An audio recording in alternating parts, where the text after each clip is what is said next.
पहले 12-13 आयतों पे विचार करेंगे, लेकिन हम पूरे अध्याय को पढ़ेंगे। Yes, brother, can you help in reading? हाँ, भाई मोजेस से निवेदन है, कृपया इन वचनों को पढ़ने में हमारी मदद करें।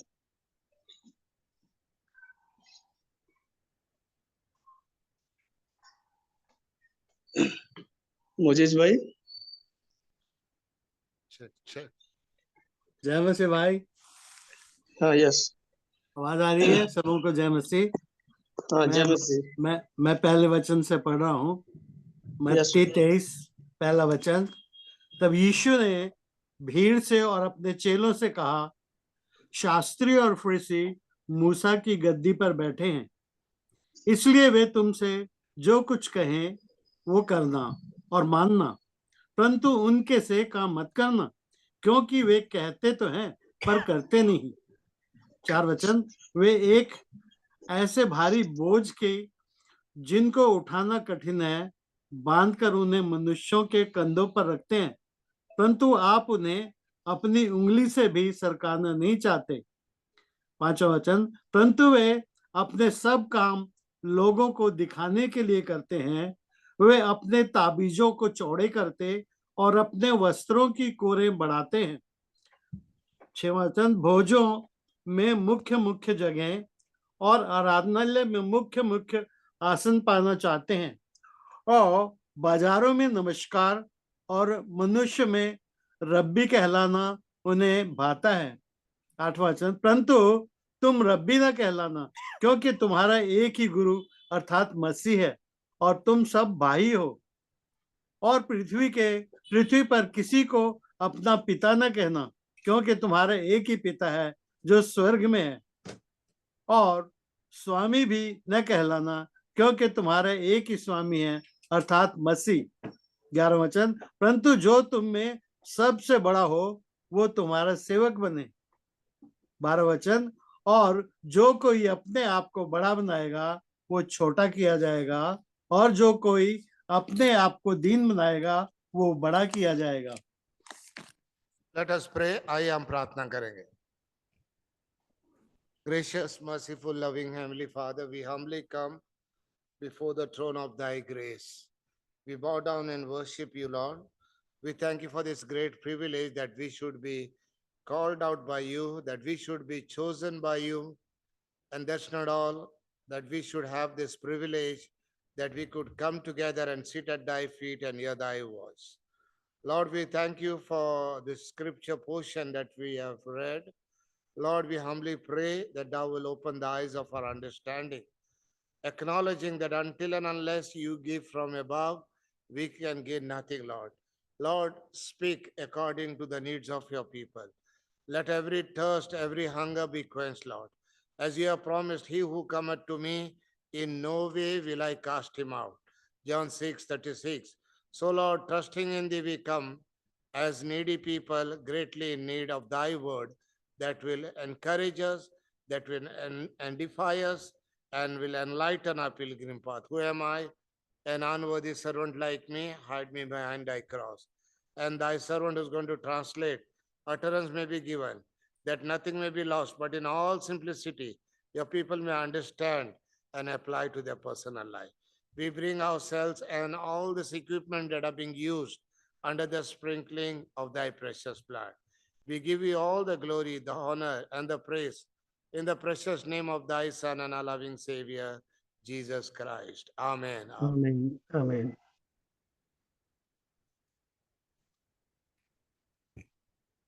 So far, from the 21st chapter, we have seen the crisis. Then in the second part of this 21st chapter, we saw the causes. Then in the 22nd chapter, we see the different cases. The Pharisees, the Herodians, the Sadducees came with different cases before the Lord.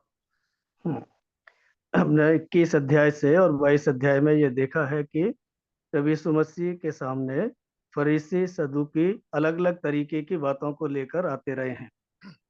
Now in this 23rd chapter, we see the curses. और 23वें अध्याय में हम ये देखते हैं श्राप के बारे में। So here we see Jesus was still in the temple with his disciples gathered around him, and the multitude had spread out before him in the temple. प्रभु यीशु मसीह मंदिर में है और चेले और भीड़ उसके चारों तरफ है। And the national leaders of Israel, they were also in the background present there. और इस्राएल के बड़े नेता भी उस पृष्ठभूमि में उपस्थित हैं। We saw in our last Bible study how they were silenced. Every group that came to him, they were put to silence. पिछले बाइबल के अध्ययन में हमने देखा था कि वे वहां पर थे लेकिन वे चुप थे। These leaders were filled with fury, anger, and were now willing to pay any price to get rid of the Lord Jesus Christ. और वहां पर वे बड़े भारी गुस्से में थे और प्रभु यीशु मसीह को वहां से निकालने हटाने के लिए वे कुछ भी करने के लिए तैयार थे। Now, as the Lord will go on to denounce the hypocrisy, the Lord would sign his own death warrant. और प्रभु यीशु मसीह वहां पर उनको ये बता रहा है कि वो किस प्रकार से उनको डाउन करता है।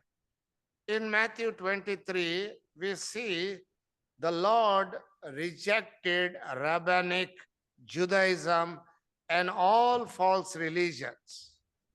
प्रभु यीशु मसीह ने 23वें अध्याय में हम देखते हैं कि हर प्रकार के यहूदिया और सदूकी फरीसियों को रिजेक्ट किया है।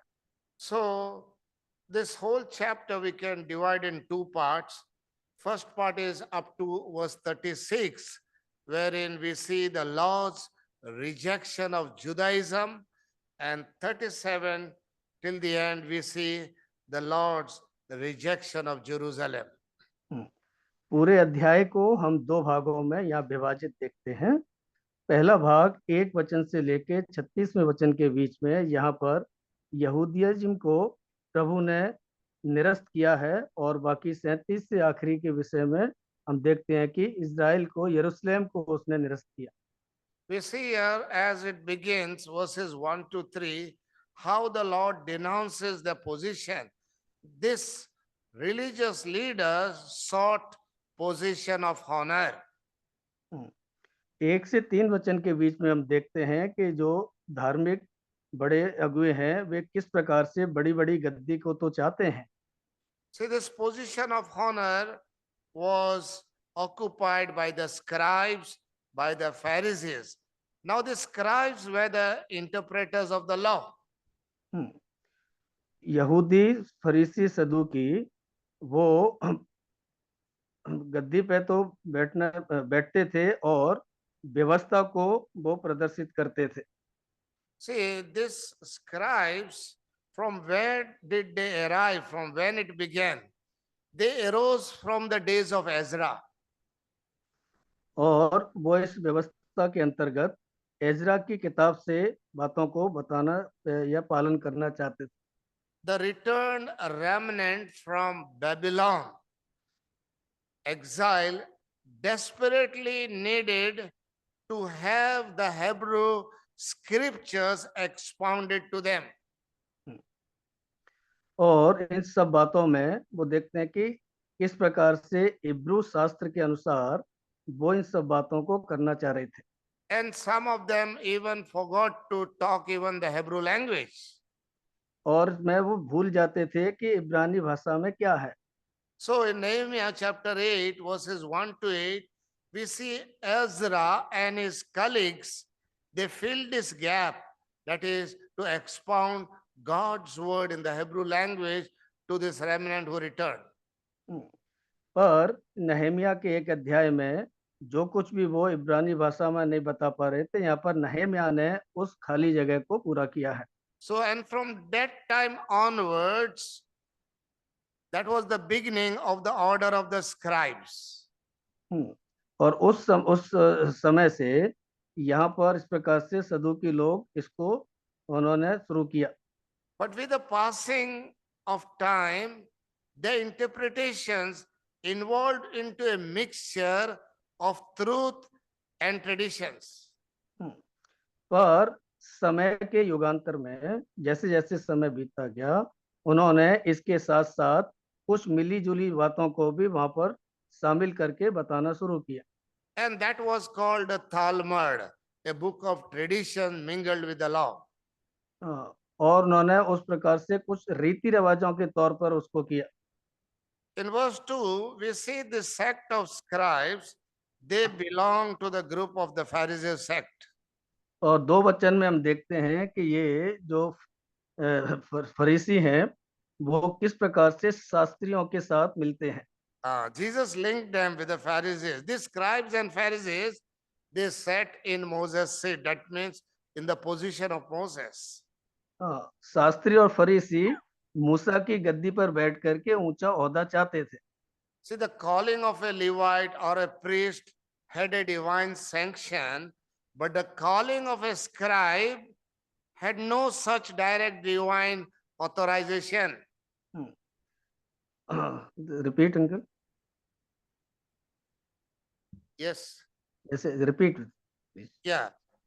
The calling of a Levite or a priest had a divine sanction, but the calling of a scribe had no divine authorization. ये लेवी होना ये एक स्वर्गीय बातें थी, वो स्वर्गीय बुलाहट थी, वो सेवा थी, लेकिन ये सदूकी और फरूसी ये आत्मिक और स्वर्गीय नहीं था। So they had once been true expositors, but through the years, they began to add to the law a large number of their own traditions. पर इस सब में वो अपने लिए व्यवस्था को शामिल करके अपने लिए बड़ी भारी ये औहदे को उन्होंने पाना शुरू कर दिया। So we see here the Lord warned against the errors. The Lord warned his listeners to draw a line between God's words and man's tradition. पर प्रभु यीशु मसीह ने इसके लिए कहा कि उनको एक सीमा में बांधा कि आप उनकी उतनी बातें सुनो जितनी आप कर सकते हैं, या प्रभु की आवाज को आपको सुनना जरूरी है, उसके वचन को सुनना जरूरी है। The Lord also advised to avoid hypocrisy of the scribes and Pharisees. He says about them, for they say and do not. प्रभु ने अपने सुनने वालों को ये चेतावनी दी कि उनके उस हिपोक्रेसी से आपको सावधान रहना है, लेकिन आपको जो स्वर्गीय आवाज है उसको सुनना है। So the rest of this chapter 4 to 36, we see the practice of the hypocrisy.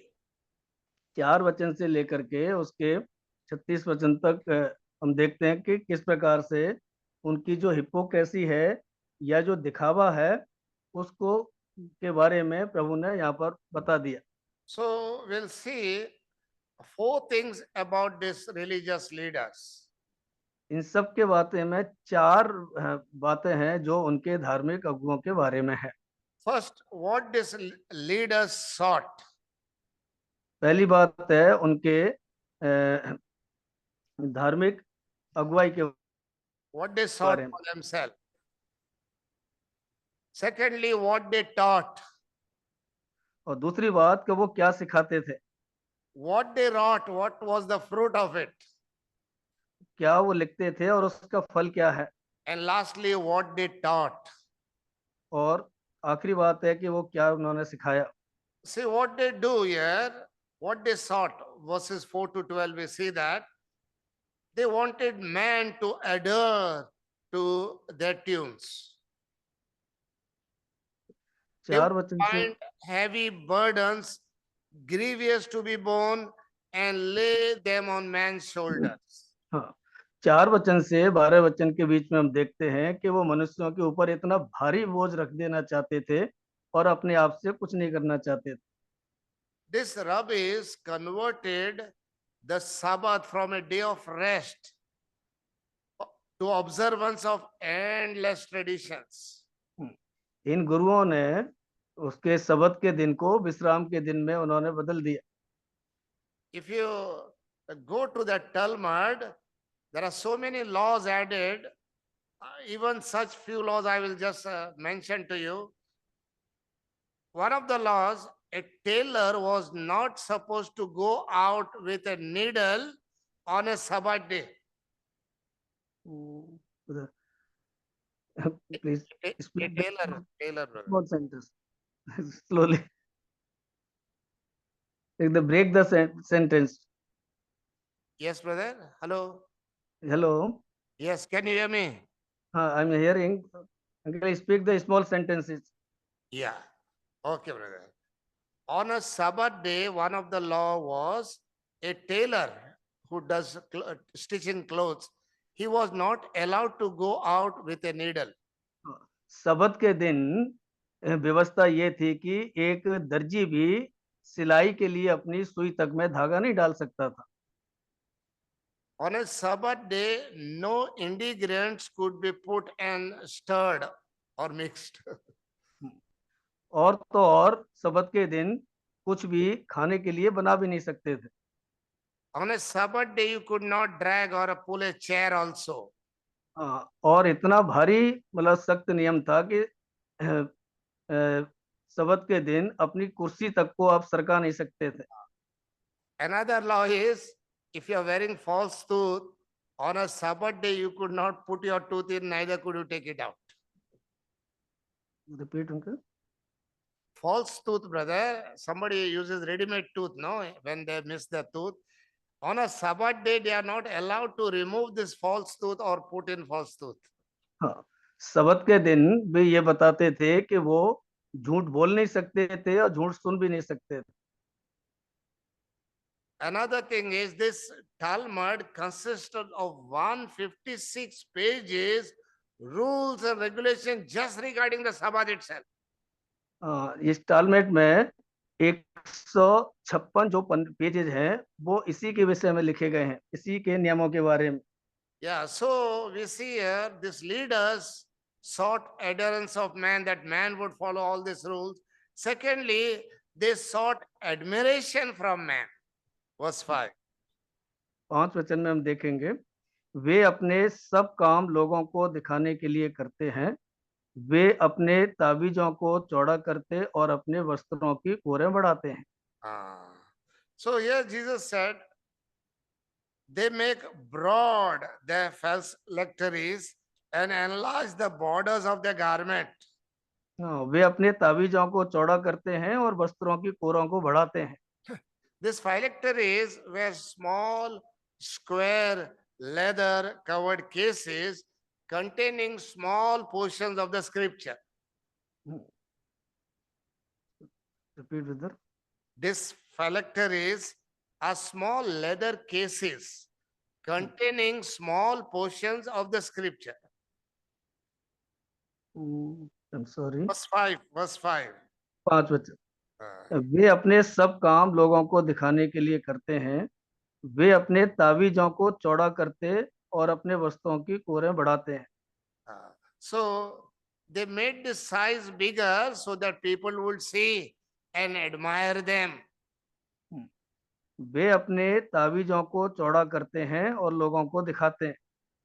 So according to book of Numbers, the 15th chapter, according to Deuteronomy 22nd, they were told these things would remind the Jews of God's claim on them. गिनती की किताब और व्यवस्था विवरण की किताब के अनुसार ये परमेश्वर के सामने इस बातों का दावा करते हैं. And the fringes, that is the border stitched on the garment, that would remind them of their separation from the world. और ये वस्त्रों की कोरों को बढ़ाना बताता है कि ये एक प्रकार से संसार से अलगाव है. So see what these leaders sought. First they sought adherence from man, that man would follow every rule they make. Secondly, they sought admiration from man, that man would honor them for their good deeds and for their religious activities. Thirdly, verse 6, what has they sought? और आगे की बात हम 5 वचन में तो हम देखते हैं कि ये किस प्रकार से ये लोगों के ऊपर इतना भारी वजन डालते हैं, लेकिन छठी वचन में हम कुछ और देखते हैं. 6th verse we see the advancement they sought and loved the uppermost rooms at feast and the chief seats in the synagogues. हाँ, और 6 वचन में देखते हैं कि न केवल इतना कि वो 5 वचन में वो चाहते थे, लेकिन छठे वचन में भोजन के स्थान पे मुख्य मुख्य आसन भी चाहते थे, और सभा में भी भोजन और सभा में मुख्य आसन वो चाहते थे। And then 7 to 12, we see they desired appreciation from man. और 7 वचन में हम देखते हैं कि वो मनुष्यों से भी बहुत आदर की इच्छा रखते थे। Describes this Pharisees wanted to be greeted as rabbis, as fathers, as masters. हाँ, और वो चाहते थे कि लोग उन्हें स्वामी समझें, लोग उन्हें गुरु समझें और उनको नमस्कार करें। And that also in the marketplaces, that they wanted that they should be recognized publicly, their position and power and so forth. और न केवल प्रभु के घर में, बल्कि बाजारों में भी, और जहाँ पर ज्यादा भीड़ भाड़ रहती थी वहां भी वो चाहते थे कि लोग उनको इसी प्रकार के से आदर दें। But then we see how the Lord, verses 8 to 10, how the पर Lord हम dismissed their worldly goals. 8 to 8 से 10 वचन के बीच में देखते हैं, लेकिन प्रभु ने इन सब बातों को खारिज कर दिया। But be ye not called Rabbi, for one is your master, even Christ, and all ye are brethren. And call no man your father upon earth, for one is your Father which is in heaven. Neither be ye called masters. See how the scribes, this Pharisees must have been boiling inside when the Lord used them as an object lesson to teach their own wrongdoings. 10 से 12 वचन के बीच में है कि और स्वामी भी ना कहलाना, क्योंकि तुम्हारा एक ही स्वामी है, अर्थात मसीह। जो तुम में बड़ा हो वो तुम्हारा सेवक बने, और जो कोई अपने आप को बड़ा बनाएगा वो छोटा किया जाएगा, और जो कोई अपने आप को छोटा बनाएगा वो बड़ा किया जाएगा। So up to 12, we see what these leaders sought. Now we will see verse 13 to 22, what the leaders taught. 1 से 12 वचन के बीच में हम देखते हैं कि वो क्या चाहते थे, और 13 से उसके आगे वचन में देखते हैं कि उन्होंने वो क्या सिखाते थे। As if you remember the initial chapters of Matthew from chapter 5, 6, 7, just we see Jesus' public ministry began with 8 beatitudes. हम मत्ती के आरंभ के अध्यायों में, खासकर 5, 6, 7 अध्याय में हम प्रभु यीशु मसीह की जो जन्मासन की जो सेवा थी उसमें 8 प्रकार की शिक्षाएं वहां पर देखते हैं। Especially verses 1 to 12 of Matthew 5. Beatitudes we see there 8. खासकर हम 5 अध्याय के पहले 8 वचनों में हम इन बातों को देखते हैं। Now, in the same way, the Lord's ministry closes with 8 curses poured out on this nation that had rejected him. पर दूसरी तरफ हम देखते हैं कि प्रभु यीशु मसीह ने 8 प्रकार के श्रापों के अनुसार इन गलत शिक्षाओं को उन्होंने निरस्त किया। So verses 13 down, we'll find 8 woes poured upon them. Woe unto you, woe unto you, woe unto you, and so forth. 13 वचन से आगे हम देखते हैं कि उसने 8 बार ये कहा कि हे कपटी शास्त्रियों, हे कपटियों, हे कपटियों। So we see here through these woes, we see the rejection of Israel. और ये इस बात को बताता है कि इस्राएल को किस प्रकार से उसने निरस्त किया। He called the leaders as hypocrites, fools, blind, whited sepulchres, generation of vipers, and so forth. और इसमें भिन्न भिन्न प्रकार से प्रभु ने उनको ये संबोधित किया है कि तुम कपटी हो, तुम अंधे हो, और इस प्रकार से तुम प्रभु के योग्य नहीं कर रहे। So the Lord was simply summarizing the state, the condition of these people who would reject such a one as him, and what they would reap as a result of it. और प्रभु ने बड़े संक्षेप में इन बातों को इस बातों को समझा दिया है कि और उनको गलत शिक्षाओं के बारे में उसने उनको निरस्त कर दिया है। So first woe, 13th verse. But woe unto you, scribes and Pharisees, hypocrites, for you shut up the kingdom of heaven against man. For you neither go in yourself, neither suffer you them that are entering to go in. So हाँ, we पहले see first woe is hypocrisy of the preaching. पहली बात हम देखते हैं 13वें वचन में उसने बोला है कि हे कपटी शास्त्रियों और फरीसियों, तुम पर हाय, तुम मनुष्यों के लिए तो स्वर्ग के राज का द्वार बंद करते हो, ना तो स्वयं ही उसमें प्रवेश करते हो और ना उसमें प्रवेश करने वालों को प्रवेश करने देते हो। What does leaders did? They prevented people from accepting the Lord. हाँ, और ये 13 वचन में पहली हाय के बारे में उन्होंने बोला कि तुम ना तो उन दो लोगों को आगे आने देते हो और ना ही तुम उसमें जाते हो। These leaders had no intention to enter into the kingdom, neither would they allow those who are desiring to enter it. हाँ, ना इनकी खुद तो इच्छा थी नहीं कि वो स्वर्ग के राज में प्रवेश करें, और दूसरी तरफ प्रवेश करने वालों को भी रोकते थे। Even at Pentecost, when the church was born, they continued to shut up the kingdom by opposing the apostles. They stirred up the opposition to the gospel. हाँ, पिन्तेकुस्त के दिन जब प्रभु ने कलीसिया की बुनियाद रखी, उसी दिन से ये शास्त्री फरूसी कलीसिया और प्रभु के स्वर्ग के राज के द्वार को बंद करने की कोशिश कर रहे थे। They instigated riots, the mob. They denied Christ's resurrection. They slandered those who proclaimed it.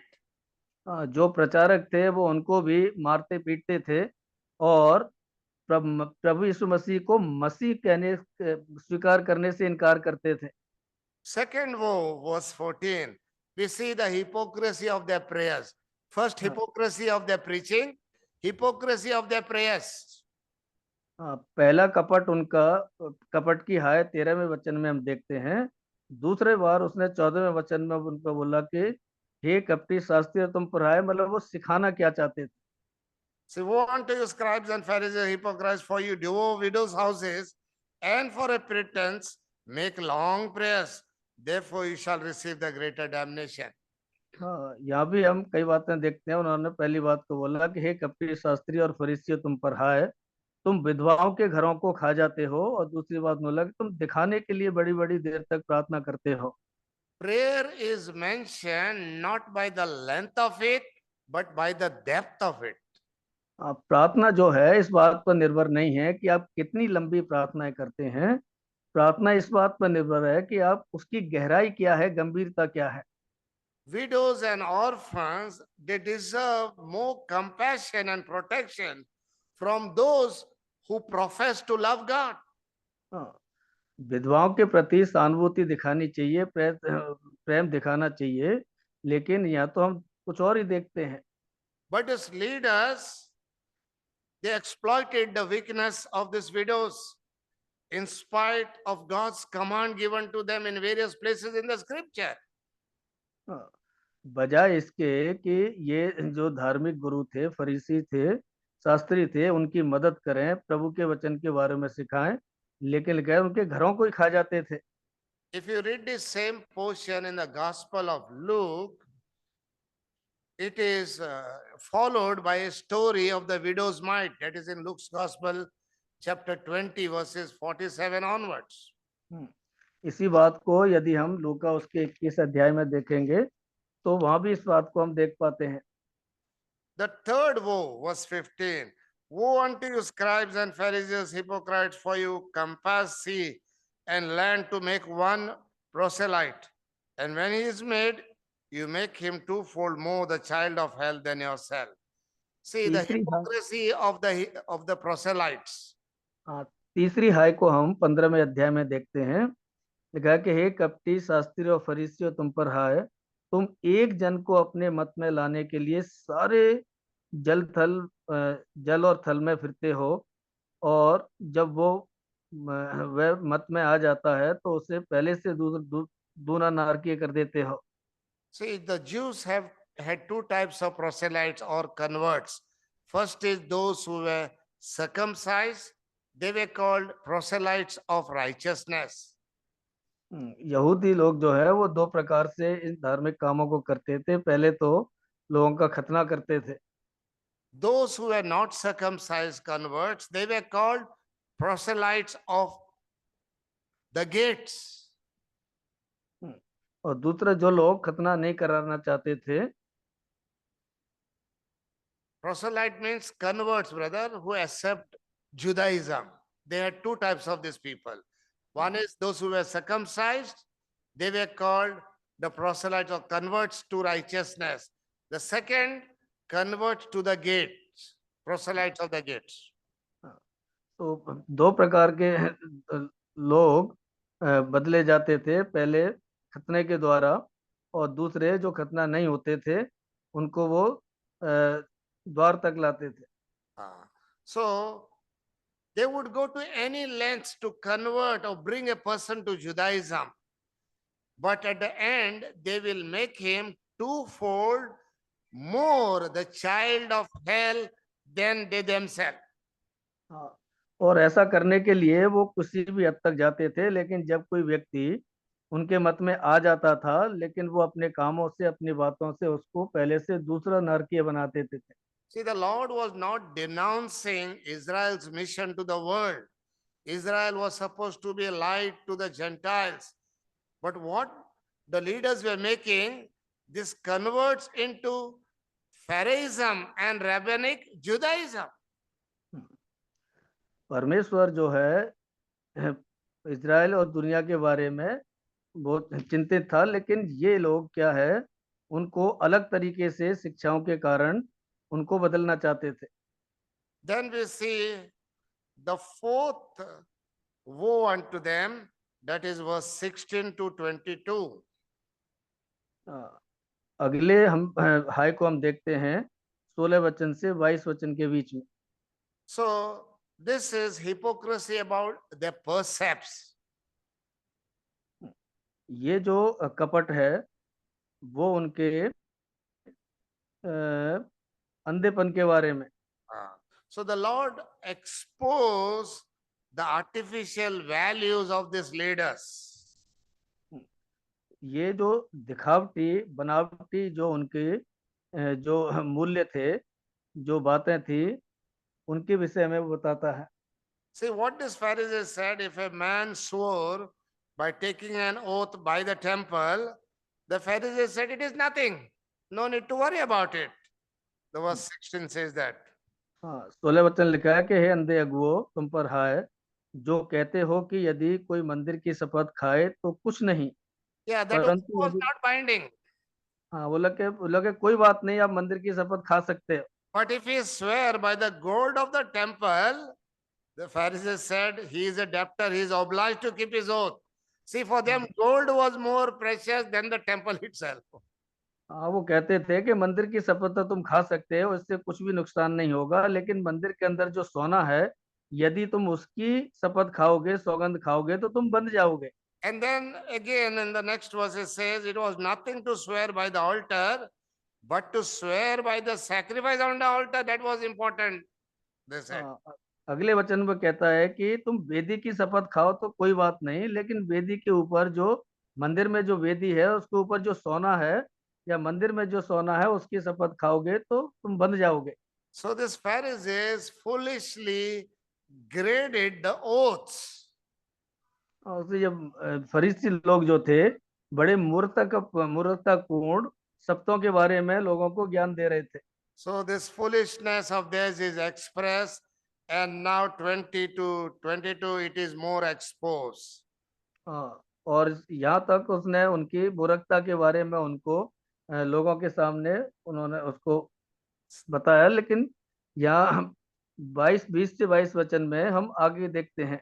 See what the Lord said, the temple was sacred because it was God's dwelling place on earth. उसने बताया आगे कि परमेश्वर का जो मंदिर है वो पवित्र स्थान है, परमेश्वर वहां निवास करता है।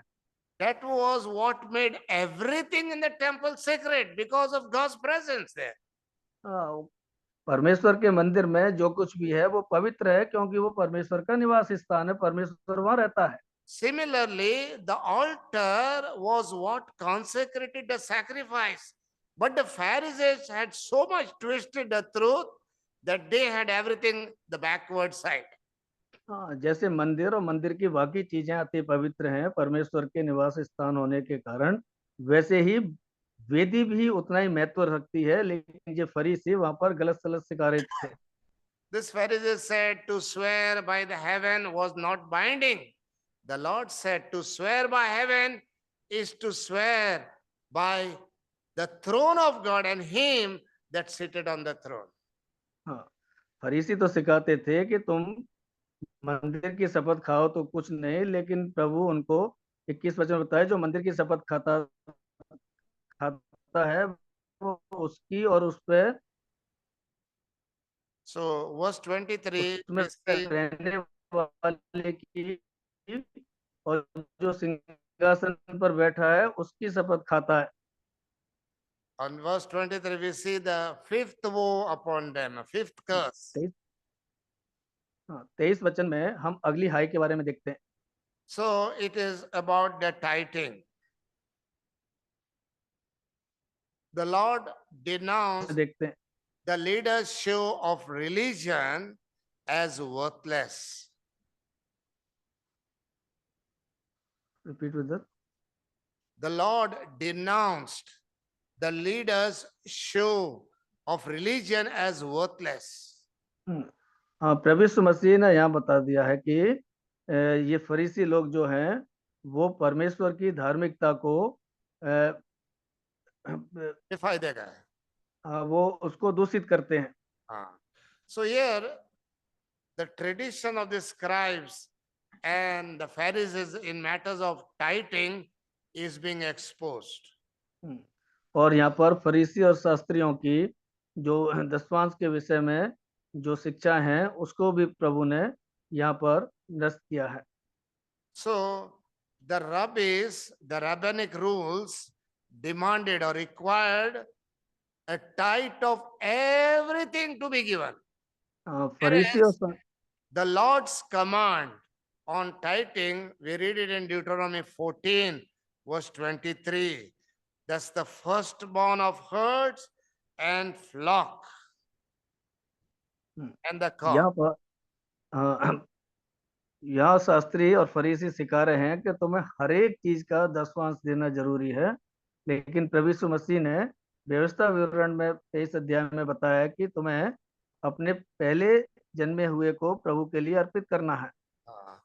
Verse 20, woe unto you, scribes and Pharisees, hypocrites, for you pay tithe of mint and anise and cumin, and have omitted the weightier matters of the law, judgment, mercy, and faith. This ought to have been done, and not to leave the other undone. 23 वचन में लिखा कि हे कपटी शास्त्री और फरीसियों, तुम पर हाय, तुम पुदीने और सौंफ और जीरे का दसवां अंश तो देते हो, परंतु तुमने व्यवस्था की गंभीर बातों को अर्थात न्याय और दया और विश्वास को छोड़ दिया। So चाहिए था कि उन्हें भी what they were doing is they were developing minor matters of the law, and as a result they were devaluating the major matters of the law. वो यहाँ वो सिखा रहे हैं कि तुम छोटी छोटी बातों को तो बड़ा महत्व दे रहे हो, लेकिन जो व्यवस्था की गंभीर और बड़ी बातें हैं उनके बारे में वो क्या है, उनको छोड़ते जा रहे थे। So the Lord was exposing the seriousness of their behavior. प्रभु यीशु मसीह ने यहाँ पर जो व्यवस्था की गंभीर बातें थी उनको खुलासा किया है। It's not that the Lord had removed the law of tithing. He upheld the law of tithing, but the weightier, heavier part of the law they were eliminating. बहुत छोटी छोटी बातों को तो फरीसी जो शास्त्री थे वो महत्व दे रहे थे, लेकिन जो गंभीर और बड़ी बातें थी उनको छोड़ते जा रहे थे। And then verse 24, you blind guides which strain at a gnat and swallow a camel. 24 में बता रहे हैं कि हे अंधे अगुआ, तुम मच्छर को तो छानते हो परंतु ऊंट को निगल जाते हो। First, the seriousness of their behavior, Now the senselessness of their behavior, it had हाँ, no meaning what they were doing. पहले तो बता रहे हैं कि उनका विचार ही इस तरीके का था, लेकिन अब वो विचार को भी क्या है उसके प्रति गंभीर नहीं दिखाई दे रहे। See what they would do, they will strain a net in the straining net, but they will allow a camel to pass through. हाँ, बोले मच्छर को छान रहे हैं और ऊंट को उसमें से निकलने दे रहे हैं। So they were careful with very foolish little things while being careless about the big things. बड़ी बातों के प्रति गंभीर नहीं थे, लेकिन छोटी बातों के प्रति उन्हें बड़ा ध्यान था। Then 25th verse we see the sixth woe, a curse हाँ, upon them. 25वें वचन में हम अगले कपट और हाय के बारे में देखते हैं। Woe unto you, scribes and Pharisees, hypocrites, for you make clean the outside of the cup and of the platter, but within they are full of exhaustion, excesses. Thou, blind Pharisees, cleanse first that which is within the cup and platter, that the outside of them may be clean also.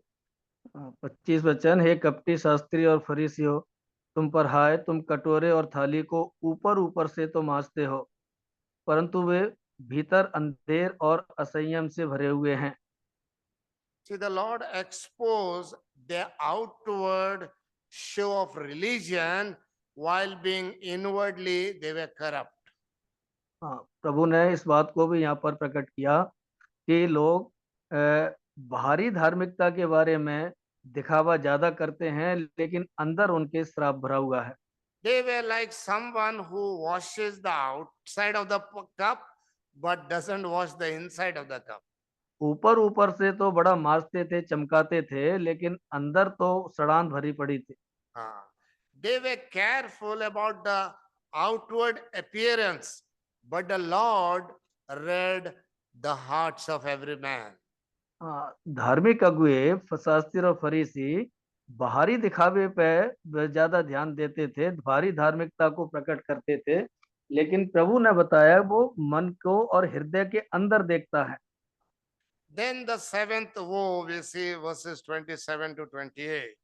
Woe unto you, सातवीं scribes and Pharisees, hypocrite, for you are indeed, you are like unto vital sepulchres, which are indeed appear beautiful outward, but are within full of dead men's bones and of all uncleanness. सातवीं जो कपट और हाय 27वें वचन में हम देखते हैं, हे कपटी शास्त्री और फरीसियों, तुम पर हाय, तुम चूना फिरी हुई कब्रों के समान हो, जो ऊपर से तो सुंदर दिखाई देती हैं, परंतु भीतर मुर्दों की हड्डियों और सब प्रकार की मलिनता से भरी हैं। So here this leaders showed outwardly the righteousness which was worthless, the Lord said. 27वें वचन में प्रभु ने अगली हाय कपट के बारे में बताया कि ये धार्मिक जो शास्त्री फरीसी अगुए हैं, वो भारी धार्मिकता को तो बड़ा चमकाते हैं, लेकिन the Lord likened them to whited sepulchres which were painted white on the outside. हाँ, वो लोग मतलब कब्र को बड़े चूने से बड़ा सफेद और उसको पवित्र दिखाने की कोशिश कर रहे थे। On the outside the sepulchres look beautiful, but they were full of, inside they were full of dead men's bones. बाहर से तो बड़े चमकीले दिखाई देते थे, लेकिन अंदर मरा हुआ व्यक्ति था उनके। So the Lord was saying, you put on a good outward show, but within are full of hypocrisy and deadly iniquity.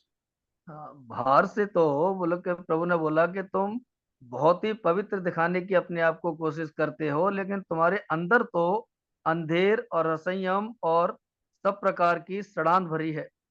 Imagine the Pharisees, the scribes, in the fine raiment, must have been stunned, they must have been shocked, they must have been stabbed to the heart as the Lord exposed their deeds. फरीसी शास्त्रियों के बारे में देखते हैं, बाहर से तो उनके मतलब उनके जो कपड़े हैं बड़े सुंदर दिखाई दे, लेकिन प्रभु ने उनके आंतरिक जीवन के बारे में उनको डांट लगाई। Then verse 29 to 36, this is the eighth woe. हाँ, 29 और 30 वचन में हम देखते हैं कि यह प्रभु ने 8वीं हाय और कपट के बारे में बताया। Here we see what the leaders taught. If we do this, how people are going to look upon them. और यहाँ पर अगली उनकी जो शिक्षा थी, जो दिखावे की थी, वो 29 और 30 वचन में हम लोग देखते हैं। These tombs in Jerusalem were sometimes dug out of a rock in the inside of the hills or cliffs. The entrances to such tombs were often decorated. हाँ, उन दिनों में जो लोग कब्र बनाते थे इजराइल और यरूशलेम के अंदर, वो एक पहाड़ी के अंदर बनाते थे, तो बाहर से तो उसको बड़ी सजा देते थे वो। So he says, woe unto you, scribes and Pharisees, hypocrite, because you build the tombs of the prophets and garnish the sepulchres of the righteous. See, outwardly they will decorate the tombs of the prophets. 29 और 30 वचन, हे कपटी शास्त्री और फरीसियों, तुम पर हाय, तुम भविष्यवक्ताओं की कब्रें संवारते हो और धर्मियों की कब्रें बनाते हो, और कहते हो कि यदि हम अपने बाप दादों के दिनों में होते तो भविष्यवक्ताओं की हत्या में उनके साजी ना होते। So the Lord was saying, what is the use of honoring the prophet's tombs when you are not obeying the prophet's words? प्रभु ने बताया कि यदि तुम उनके भविष्यवक्ताओं की बातों का, उनके बताई हुई चीजों का आदर नहीं करते हो, तो फिर ऐसी कब्रों को सजाने का क्या फायदा। He says, your very own fathers, they are the one who have slain the prophets. यदि हम अपने बाप दादों के दिनों में होते तो कह रहे हैं कि हम उनकी हत्या के साजी ना होते। So now their own hearts were filled with the same pride, rebellion, unbelief, hatred, which has caused their fathers to persecute and martyr the prophet.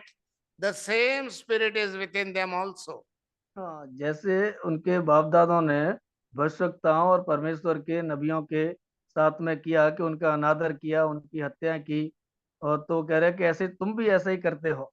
So they were in fellowship not with the prophet but with those who murdered the prophets. उनकी जो संगति थी वो भविष्यवक्ताओं के साथ नहीं, बल्कि उनकी हत्यारों के साथ में थी। Their fathers martyred God's saints and they decorated the tombs of the saints. तो लगे तुम अपने भविष्यवक्ताओं की कब्रें संवारते और धर्मियों की कब्रें बनाते हो। So we see the foolish mistake. Now we see the full measure of punishment that they would get.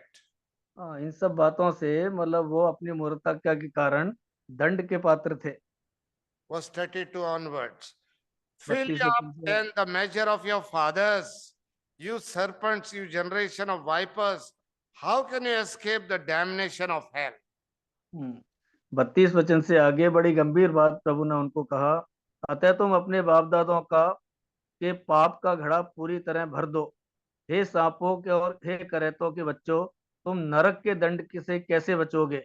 The Lord describes the full measure of the guilt. He called them, the scribes and Pharisees, serpent, generation of vipers, true children of the serpent, the devil. प्रभु ने बड़े उनको डांटते हुए इस बात को बोला है कि तुम किस प्रकार से श्राप कमा रहे हो, तुम अपने बाप दादों का पाप का घड़ा पूरी तरीके से भर दो, हे सांपों और हे करतों के बच्चों, तुम नरक के दंड से कैसे बचोगे। Remember, these were the religious leaders of that day, men who had reputation among the people, who set norms for the life, for the faith.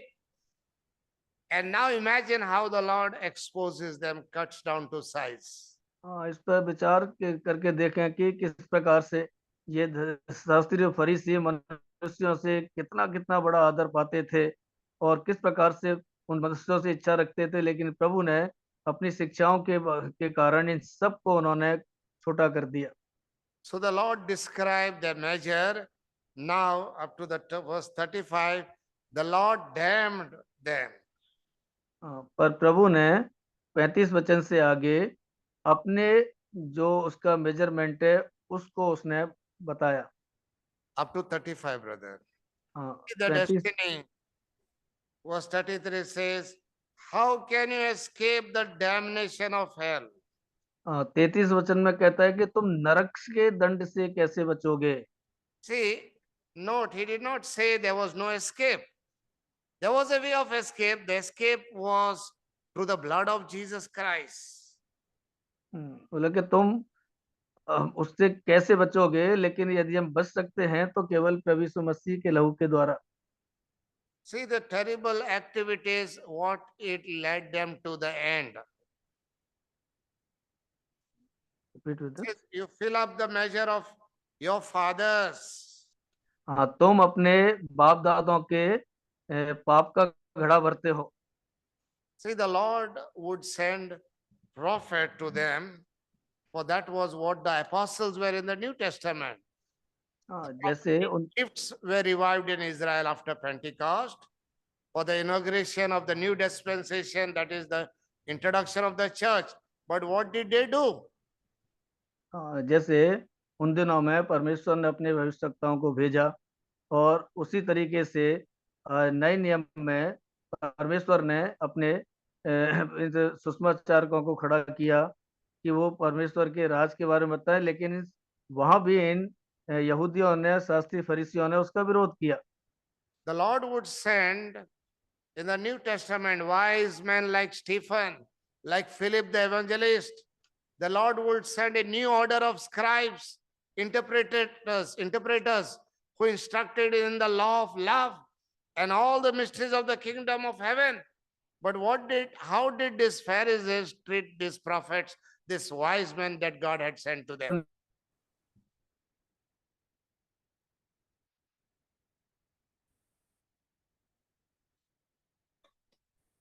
Yes, brother.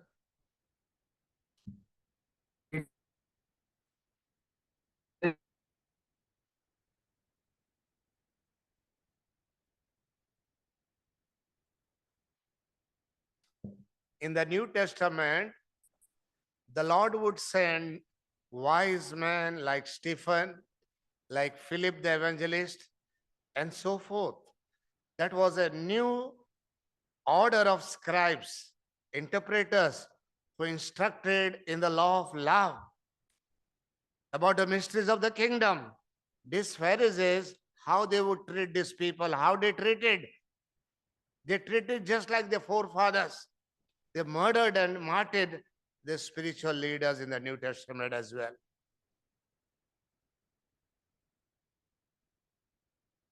Yes, brother, can you hear me?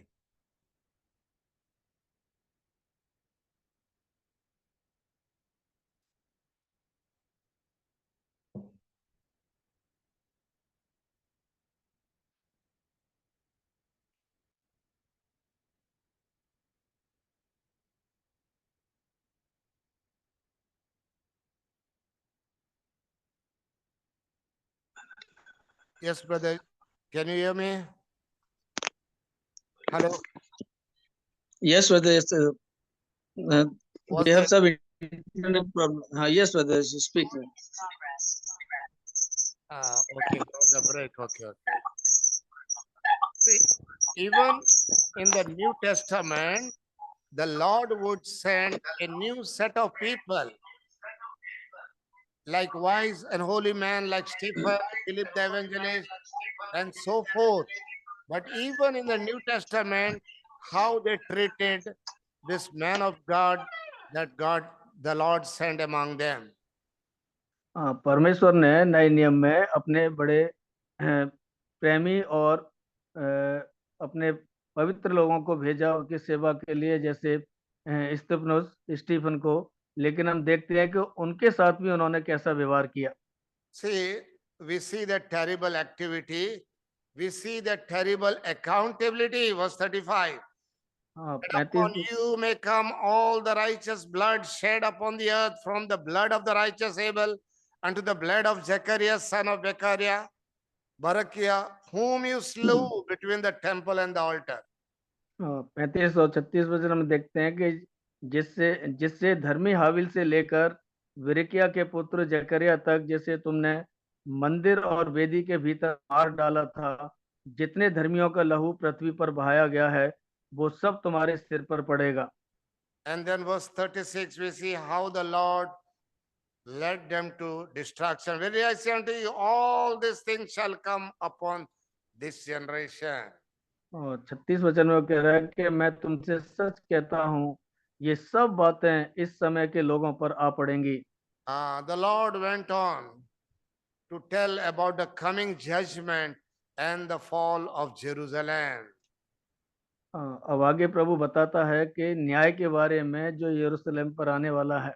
So up to 36 we see the Lord's rejection of Judaism, and from 37 till the end we see the Lord's rejection of Jerusalem. हम यहाँ देख पाए हैं कि 23 अध्याय में 1 वचन से लेके 36 वचन तक यहूदिया के बारे में किस प्रकार से जो निरस्तीकरण किया गया, और 37 से आखिरी वचन के बारे में इजराइल के बारे में। That is said, O Jerusalem, Jerusalem, thou that killest the prophet and stonest them which are sent unto thee.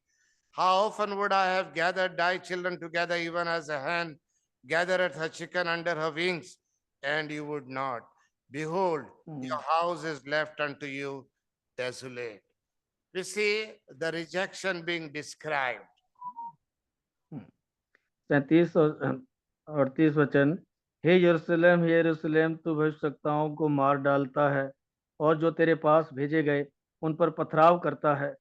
कितनी ही बार मैंने चाहा कि जैसे मुर्गी अपने बच्चों को अपने पंखों के नीचे इकट्ठा करती है वैसे ही मैं भी तेरे बालकों को इकट्ठा कर लूं, पर तुमने ना चाहा। देखो तुम्हारा घर तुम्हारे लिए उजाड़ छोड़ा जाता है। See, Jerusalem had rejected his king. Now the king has rejected Jerusalem. और यरूशलेम ने राजा का तिरस्कार किया और राजा ने यरूशलेम का तिरस्कार किया। So Israel's great hope was focused on the coming, the greater son of David. And he had come already, and Jerusalem shouted, Hosanna, Hosanna. But within a day or two, the same multitude began to shout, Crucify him, crucify him. जो यरूशलेम की जो आशा थी वो दाऊद के पुत्र में थी, लेकिन दाऊद का पुत्र आ चुका, लेकिन जो भीड़ उसके यरूशलेम में आने पर होसन्ना होसन्ना पुकार रही थी, उसी भीड़ ने उसको कलवरी क्रूस पर चढ़ाने के लिए उसके विरोध में आवाज दी। Verse 38, the Lord could foresee the coming ruin of Jerusalem, and his heart was 38 वचन broken over it. 38 वचन, देखो तुम्हारा घर तुम्हारे लिए औजार छोड़ा जाता है। See, this Romans first systematically subdued Galilee in a series of fierce battles, and then Titus took charge of the campaign. He added new horrors. He crucified many Jewish prisoners, as much as 500 at a time. लेकिन उसके बाद हम देखते हैं कि रोमी लोगों ने किस प्रकार से इन यहूदी लोगों को के साथ में बर्ताव किया और उनमें से बहुतों को मार डाला और एक बार में 500 लोगों को उन्होंने सजा दी। And then later on we see how Jerusalem was destroyed. और अंत में हम देखते हैं कि यरूशलेम किस प्रकार से उसका नाश हो गया। But the story didn't end there, although some sad things are being said, but in the 39th verse, his return is being described.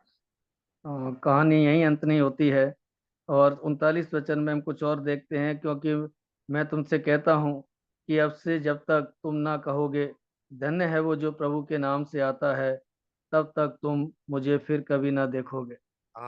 See, he pronounced these woes, but now we see a bright hope coming up to those who would believe on him and accept him. यद्यपि उसने 8 बार हाय और कपट के बारे में बोला, लेकिन 39 वचन में हम देखते हैं कि यहाँ पर उसने एक आशा के बारे में भी बताया है। So before he walked out of the temple, the Lord said, You shall not see me henceforth, till you shall say, Blessed is he that cometh in the name of the Lord. इससे पहले कि वो मंदिर में से बाहर जाए, उसने उससे निकलने से पहले ही 39 वचन ने बता दिया कि मैं तुमसे कहता हूँ कि अब से जब तक तुम ना कहोगे धन्य है वो जो प्रभु के नाम से आता है। He could not live without a parting word of hope for them. उनको बिना आशा के या बिना धन्यता की आशा के कहे वो मंदिर से नहीं जाना चाहता था। To what he said earlier, woe, woe, woe. Now he added the word blessed, blessed, blessed. शुरुआत तो हम देखते हैं हे कपटियों और तुम पर हाय, हे कपटियों तुम पर हाय, लेकिन अंत हम देखते हैं कि वो उनको आशा और उनकी आशीष के बारे में बता रहा है। So then he withdrew his presence from the multitude. Never again would he walk in those temple courts. हाँ, इससे वो उस भीड़ में से जब निकल करके जा रहा है तो वो कह रहा है कि जब तक तुम ये सब कुछ नहीं देख लोगे मुझे फिर कभी ना देखो। Till Israel would believe and accept him. जब तक इज़राइल उसको स्वीकार ना कर ले और उस पर विश्वास ना कर ले। So we see here, though the Lord pronounces judgment on them, yet we see a ray of hope being given to those who will believe and accept him. दो बातें निष्कर्ष के रूप में हम देखते हैं इस अध्याय में। यद्यपि प्रभु ने उनके चाल चलन के कारण उनको कपटी कहा और हाय उनको दी, लेकिन अंत में हम देखते हैं दूसरी बात कि हमारे लिए एक आशा और आशीष भी है। So in relationship to 8 beatitudes in Matthew 5, we see 8 woes pronounced to the sinful people. But at the end, we see a ray of hope, blessedness to those who will receive him. मत्ती 5 अध्याय में जो 8 प्रकार के आशीषों के बारे में हम देखते हैं, वहीं यहाँ पर 23 अध्याय में 8 प्रकार की हाय के बारे में देखते हैं, लेकिन यहाँ पर हमारे लिए 39 वचन में एक आशा और उम्मीद की किरण भी है। The same is true even today. यही आज भी सत्य है।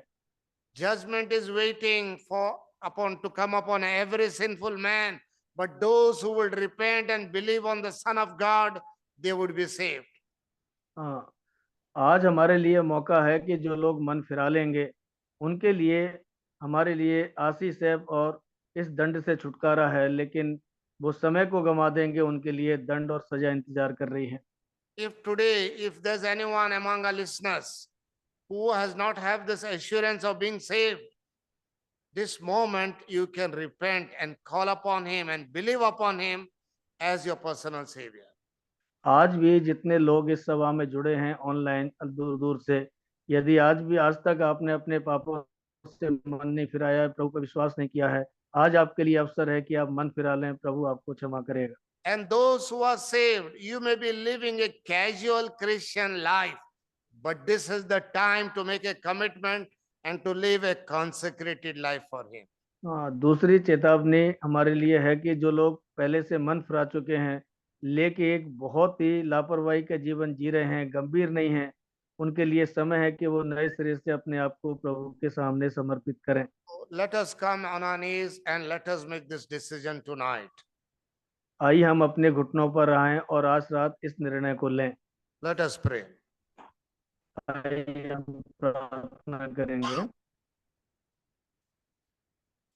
अंकल जॉनी दर्शन से निवेदन है कि प्रार्थना करें और बेनेडिक्शन दें।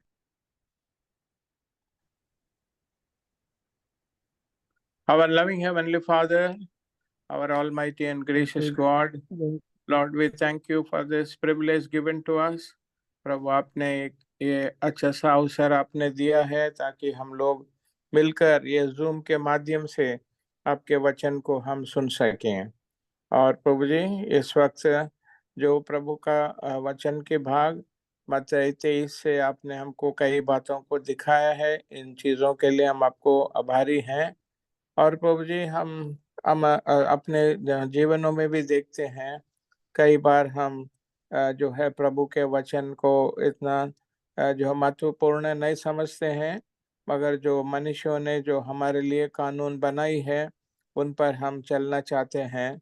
तो प्रभु जी ऐसे हमारे जीवनों में से अगर कोई है तो फिर आप इन चीज़ों को आपके वचन के द्वारा हमको शिक्षा दें और ये गलत रास्ते को हम छोड़कर सही रास्ते में हम लोग चलने में आप हमको मदद सहायता करें। प्रभु जी ये फरीसियों के बारे में भी आपने हमको बताया है, जैसा वो जो है दूसरों को शिक्षा देते थे मगर वो दिए हुए शिक्षा के अनुसार वो चल नहीं रहे थे। तो प्रभु जी ये अब हमारे जो मसीह जीवन में भी ऐसे चीज हमको कहीं पर भी दिखाई ना दें। जो हम आपके वचन जो देते हैं उसी के आधार पर हमारे जीवन को भी हम अपने आप को सुधार सकें और आपके मार्गों में हमको चलने में आप हमको मदद सहायता करें। और प्रभु जी इन वचनों के द्वारा आपने ये भी हमको दिखाया है कि बाहर से हम अच्छे दिख सकते हैं मगर अंदरूनी से प्रभु जी काफी प्रकार के कमजोरी हमारे जीवन में हो सकती है। मगर आपने ये भी हमको जो बताया है हमारे जीवनों को पवित्र रखने के लिए प्रभु यीशु मसीह का लहू हमेशा हमारे लिए उपलब्ध है। हम प्रभु के पास आ सकें, हमारे जो कमजोरियों को प्रभु को बता सकें और प्रभु के लहू से जो है धुलवा के अपने आप को हम शुद्ध करने में आप हमको मदद सहायता करते हैं।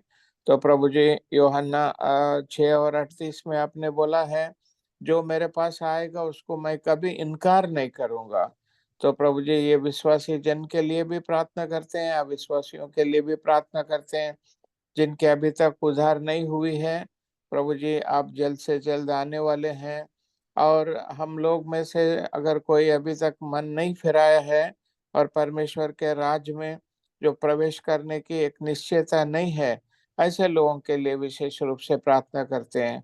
आपके राज बहुत ही निकट है प्रभु जी। आपके वचन में जो दिए हुए कई चिन्ह दिन ब दिन वो पूरा होते चले जा रहे हैं। तो प्रभु जी हम अपने आंखों को खोल के रखें, हमारे हृदयों को भी हम खोल के रखें ताकि प्रभु को हमारे जीवन में हम निमंत्रण देकर उनको हमारे जीवनों में ले सकें। और प्रभु जी जितने भी विश्वासी भाई बहन लोग हैं हम भी प्रभु जी आपका दूसरा आगमन बहुत ही निकट है। हम अपने आप को सही रास्ते में और जो पवित्रता के मार्ग में चलने में आप हमको मदद सहायता करें। प्रभु जी हम लोग कमजोर हैं ये चीज को मानते हैं मगर जब हम जो प्रभु के ओर हम देखते हैं प्रभु हमको शक्ति भी देता है, बल भी देता है और हमारे प्रार्थना को उत्तर भी देता है। तो प्रभु जी हमारे जीवनों को एक नए शरीर से हमने प्रभु को स्मरण कर सकें और जो है स्मरण भी कर सकें और अपने आप को जो है कॉन्सेक्रेट भी कर सकें कि प्रभु हमारे जीवन में पवित्रता को लेकर आए और प्रभु के जो पद चिन्हों में चलने में आप हमको मदद सहायता करें। तो जितने भाई बहन लोग आज के जो है बाइबल अध्ययन में आए हैं प्रभु जी शामिल हुए हैं, एक एक के लिए हम आपको धन्यवाद देते हैं और आपके वचन को आप ही जो है इसको सींचें और बहुत ही फल हमारे जीवन में आपके वचन लेकर आ सकें।